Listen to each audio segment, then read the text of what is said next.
Today, I'm joined by Morgan Stanley's U.S. Bank's Chief Technology Officer and Head of Global Banking Technology, Hina Shamsi. Hina, thanks so much for being here. Oh, it's a pleasure to be here. Thanks, Caroline, for having me. So, today we're going to talk about retention and upskilling given the rapid acceleration of technology. And I'm really excited to start with you, Hina. But before we dive in, I want to remind everyone in the audience to be sure to ask questions. We, of course, want to hear from you. Enter them in the chat. And also be sure to take our poll. We want to know which factor influences your tech hiring. All right, with that, Hina, let's get started. Let's start broadly before we actually even get into hiring. If you can just kind of set the stage for us, how quickly is technology changing the way people do business, especially in your world, in the financial services world? Well, pretty drastically, right, Caroline? Technology is rapidly evolving. And I think we're seeing new ways in which technology can be leveraged, both for business enablement as well as acceleration. As you said, we have lots of emerging tech, and that's creating new demand. For tech like AI and machine learning, and now more recently with Gen AI. And what you're seeing is that showing up in new business cases where there are people and business leaders are looking for internal opportunities for efficiencies, or in other cases, how can the tech be leveraged to improve the client experience? And I think what I would say is additionally, we're also start to see some of the more traditional digital capabilities, whether it's virtual assistants or chatbot, getting adopted more broadly and more so in your day-to-day operations as a mean for cost efficiencies. And then I think for organizations that are more mature and they're further along in their tech journey, in their AI journey, they're starting to think about the more high value business cases, right? Where they can use and leverage tech for driving additional revenue. I think for specifically for banking, when we think about these emerging tech, we see a huge opportunity in terms of how we can use it to better our client experience as well as our advisor experience. Our advisors are very effective at what they do today. But when you start thinking about technology like AI and specifically Gen AI, where we're thinking and we're shifting is how can we leverage the technology to do things more efficiently and do it at scale. So things that can be done, things that so less time maybe perhaps in preparation or creating or developing personalized research related to the client, and spend more time on doing what our clients are what our advisors do best, which is serve our customer. So we're seeing some pretty drastic shifts in how we think about client experience. Yeah, I think that's important to really kind of talk about the bank technology connection because Morgan Stanley obviously isn't a tech company, but tech has become a key part of your business, right? So, how has emerging technology really changed how Morgan Stanley and how banks in general, or how has this landscape changed the way you're thinking about technology right now? It's interesting you say that, Caroline, because I'll tell you something. We're a large technology organization. We're about 24,000 technologists across the globe, and we're very much of an engineering-led culture with some of the best-in-class engineers. When I look at it, I think of us as a sort of like this powerhouse of technology talent with deep subject matter experts that are sitting in our center of excellence, whether it's cloud, AI, ML, or some of the more traditional tech. So certainly when you take that and you couple that with our deep expertise in global financial markets, we're doing some really, really powerful things here at Morgan Stanley. I would say we're going after some of the most complex business problems, working hand in glove with our business partners. And we're doing this at scale, we're doing it efficiently, and we're doing it with agility. So, absolutely, technology is front and center to what we do here at Morgan Stanley. And it's interesting, right? Being as big as we are, we're in a very, very unique position because we have key partnerships with practically all your technology company, your thought leaders, innovators, and we get early insights into a lot of the technology that's out there. And what I think is we're so well positioned to take advantage of the new products and capabilities that are coming out and really decide what is it that we want to leverage at Morgan Stanley and what's fit for our specific purpose. And one example I will give you, Caroline, is, earlier this spring, we announced a partnership with OpenAI. And it was really, if you think about what we've been able to do in a very short period of time, leveraging sort of like the OpenAI technology capabilities, pairing it up with where, our business know-how and expertise, we've been able to do some remarkable things. And the early feedback has been amazing. So I feel very, very well positioned in what we're doing here in financial services and specifically in banking as well. Let's talk about Gen AI. I'm curious about what your AI journey, if you want to call it that, has been like, given how fast this technology is emerging, and what are you using it for in practice? And down the road, how do you see it playing into your business? AI is not new to Morgan Stanley. We've been doing artificial intelligence and machine learning for over a decade now. And if I look at our AI journey, I think, I would perhaps probably start with, saying innovation and technology is in our DNA. We really take a very mindful, thoughtful and structured approach around how we developed and matured our AI landscape. So let's take a step back and let me give you a little bit of a sense. We started off with, a couple of examples. Is we rolled out what we call the next best action, which is really an internally AI built tool that was delivering timely and contextual messages, so communications to our clients, which was guided by FAs. So that was the early stage. Then we rolled out Genomes, which again, a proprietary tool, which is using data analytics and machine learning to personalize client communication. And now if you fast forward to where we are leveraging Gen AI, we just rolled out AI at Morgan Stanley Assistant.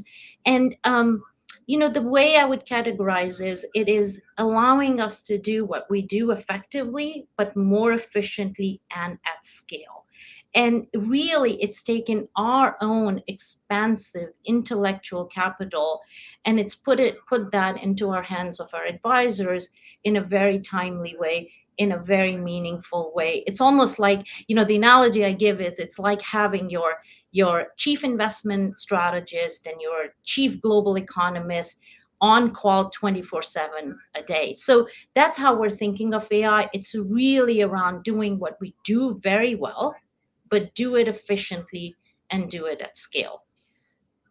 I want to jump in and just remind our audience that we want to hear from you. So please put your questions in the chat so we can make sure we address those. But Hina, when you talk about doing things more efficiently and at scale with AI, the bigger question that always comes up, especially in terms of the people component, is will AI replace employees? What is your answer to that? I think I would think of that question differently. The way we think about this is that how can we help advisors do what they do best, but do it in a way that is very efficient and, like I said, at scale. And what does that mean? That means we're in the business of helping provide advice to our clients. And I think, and we don't believe human advice will ever go away. I think what machines do is they really do a good job at synthesizing and organizing information and presenting it in a way that's meaningful and contextual and timely. But and I think AI is right in the center of it. But we don't really think trust-based relationships will ever go away. What we hear from our clients is they're always looking for professionals that can give them meaningful, that can help them with their finances, that can help them, give them meaningful advice. AI is a complement to that. We never see, humans are always going to be in the middle of it. With all of this new technology in play, let's talk about the hiring landscape specifically in tech right now. What are some trends that you're seeing, say, over the past year when it comes to hiring talent? Yeah, that's a really good question. And I think, Caroline, the way we think about talent, I mean, this is, front and center, and it's top of mind for every technology executive. The way we think about talent is not just about talent acquisition, but it's also about talent retention, right? And it's also about talent upskilling. So we've put a lot of effort into the acquisition piece. I tell you, I sit in the technology operating committee, and it's front and center of every conversation that we're having. But if you think about how the landscape has evolved, it's gone from your traditional hiring where you have the job description and the title, and you're doing sort of like this very traditional search, to really think about potential and skill and investing in talent. So another great example I will say is that we had a partnership with a company called Eightfold, and it's a sort of like an AI based candidate sourcing platform. And what's helped us do is, rather than thinking about the traditional way of doing uh, talent acquisition, it's really looking for candidates that have the potential and have the potential and the desire and to come in and more of a fit from a skill perspective, uh, uh, to work at a firm like Morgan Stanley. And it's really helped us unlock hidden talent pools that we would have not traditionally gone after. And I also think an added benefit of that is it's surfacing candidates with a much more diverse background, which a different outlook. So I think it's been really, really great that way. The other thing we're also seeing is that it's almost like, how do we improve the candidate experience, and how do we look at it from a lens of a candidate experience? So what this platform does is, when you have a candidate apply for a specific role, instead of us doing a traditional matching for the role that they applied for, it's a recommendation engine that kicks in and surfaces a lot more holistic set of opportunities that they're better suited for. So really thinking about the acquisition piece differently, I think, is critically important. And again, on the upskilling piece, I tell you, I think that's such a critical piece of any technology organization these days. I mean, I tell you, just in last year alone, we had about 10,000 employees that went through some kind of either a virtual or in-person training that translated to about some, 170,000 hours of training, right? So as you think about these new skills, we know and we realize that acquiring the skills is not the only strategy. Really thinking about our existing workforce and investing in our existing workforce in upskilling is a key component of our strategy as well. What specifically is driving that upskilling or the need for upskilling? And where does AI play into that? Yeah, and I think it would be the need obviously is coming in from, our desire to be able to leverage the technologies that are out there. Just, going back to where we started, we realize that the technology landscape is changing. There is new technologies that are coming out at a faster pace than anyone, frankly speaking, that anyone can keep up with.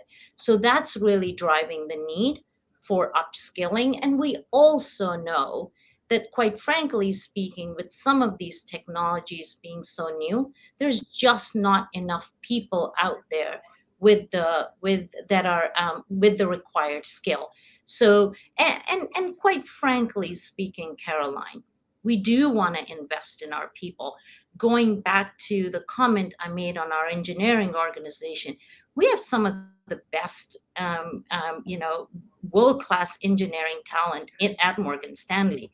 And what we found is there is a great desire and a hunger to learn. I'll give you a simple example. We recently went through a hackathon. We do hackathons internally. We recently did a hackathon, and the hackathon, we do several hackathons, but this one specifically was focused on Gen AI. The ability and the speed with which our technologists picked up the technology was just amazing and mind-boggling. So we have very, very smart engineers, very talented engineers who are hungry to learn. So we know that acquisition and bringing in people from the outside is not the only lever. We want to make sure that we're investing in people, in our employees, and giving them the tools, the skills of the future that's going to make them successful. Okay, we have about 5 minutes left. So I want to incorporate a few audience questions that I'm seeing come in. Bernice is asking, how can a sales AI be beneficial to generating sales leads more so than cold emailing? Do you think this is worth training staff on? So that plays into your upskilling theme. Yeah, I think, um, I would say organizations, each organization is slightly different. So, what we've done is we've been very, very deliberate and thoughtful and holistic around use cases where we believe AI is going to help. Where I think in the sales area, where AI can help or Gen AI can help is really around thinking of personalized, customized messages, right? You really have to have a deep understanding of your client and your client base and understand what is it that they're looking for. And I think, generally speaking, AI tools, traditional as well as now Gen AI, do a really good um, job at identifying what your personal client needs are. But and that's where I think we found it very, very powerful. Um, and I think it leads into the point I was making earlier around making sure that the upskilling or having the skills necessary to understand that your folks can understand what fits best the purpose that you're trying to pursue for your organization. Okay. Poonam is asking, can you highlight how your culture has become an enabler for talent attrition and retention? I tell you, we are extremely proud of the culture here at Morgan Stanley. And I have said this many times now that, part of your strategy around talent has to be both talent acquisition and talent retention. And talent retention, it's not just important to bring people inside the doors of Morgan Stanley, but once they're here, it is our job to make sure that they have a very fulfilling, enriching career here. And I think we've done a number of things. Number one is, like I said, it's really making sure that we're providing them enough training and tools to make them successful at their job. And it's not a one-time effort, it's a continuous effort. I think that's number one. Number two is, I think it's really, really important, and especially as we start thinking about not just, I think it broadly applies to everyone, but specifically applies to diverse talent, is that we want to make sure that they're surrounded, they're supported, there's mentorship, there's sponsorship. We're giving them interesting challenges to keep them engaged. I think that really becomes an important part of talent retention. And I think, the third thing I would say is, Caroline, we know this from various surveys that employees want to work for companies that are delivering on a purpose. And I think, and we know this, we have a Tech for Good program initiative, and we know anecdotally that we've gotten a lot of good feedback on our Tech for Good initiatives, things like Code for Good, Hackathons for Good, Girls Who Code program. So I think you really have to think about this holistically around retention to say, what are the set of things that you can do do to ensure that your employees feel supported and they have a very fulfilling career while they're here with us at Morgan Stanley. So many great points there. Unfortunately, we're out of time, but Hina, we really appreciate you taking the time to chat with us today. And thanks to all of you for watching and contributing with your questions. Now, to return to the main stage, click the button to the left of your screen. Hina, thank you so much again. It was a pleasure to be here. Thank you so much, Caroline.